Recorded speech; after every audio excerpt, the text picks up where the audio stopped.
All right, how about we talk some Patriots? Minicamp wrapping up yesterday. Let's bring in Andy Gresh from New England Nation and the Gresh and Keefe Show, 10 to 2 every day on WEEI. All right, Gresh, after what we've seen so far, what is your view on the quarterback situation with Mac Jones and Cam Newton?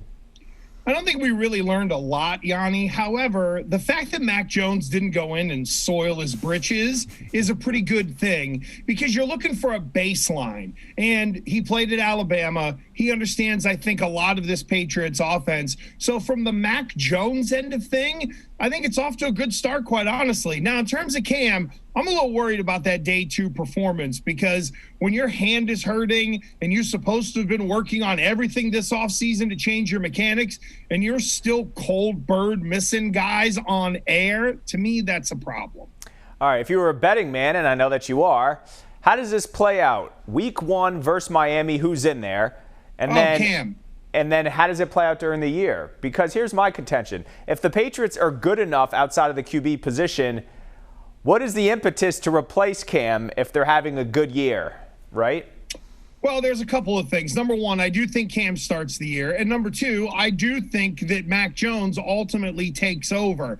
There's two ways this can go. They win enough to be able to manage Cam at the quarterback spot and maybe win while he's not playing well, or they're kind of average, and to even all of us Joe Schmoes out there, we'll be able to see that Cam Newton isn't making the plays at that spot that are there to be made. So, yeah, Jan, I could see a scenario where they do win games, and Bill Belichick just looks at it and goes, nah, this ain't right. It's time for the kid.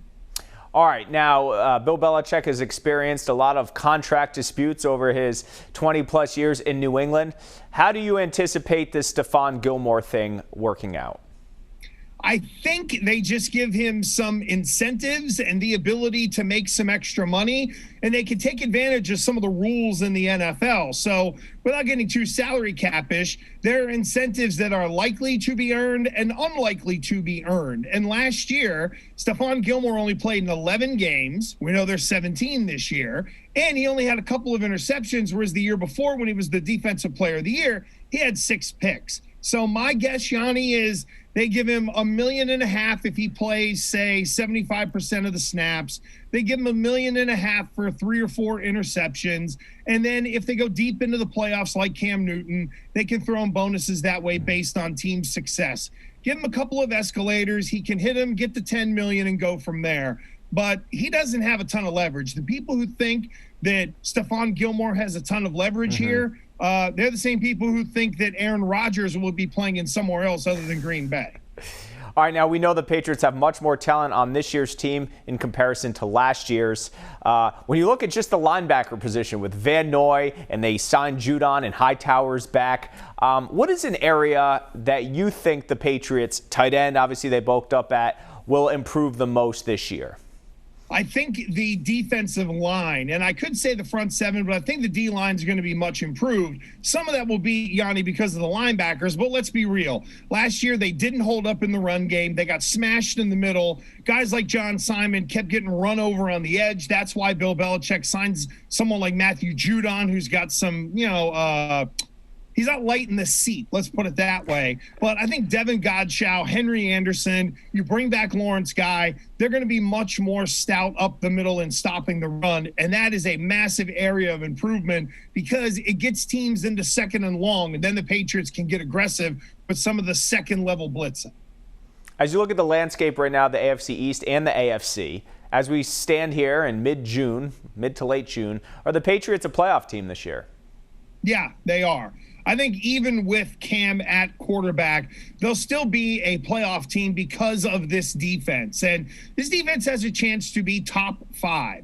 Now, without Stephon Gilmore, we'd have to maybe adjust that a little bit. But all of the pieces are there for a great defensive season. That said, offensively, they're still going to have to find a way to score points. And we know they'll always be good on special teams. Jan, I'm a big believer that Bill Belichick is not going to suffer through 2 years of anonymity, of mediocrity. And he's going to find one way or another to coach this team up.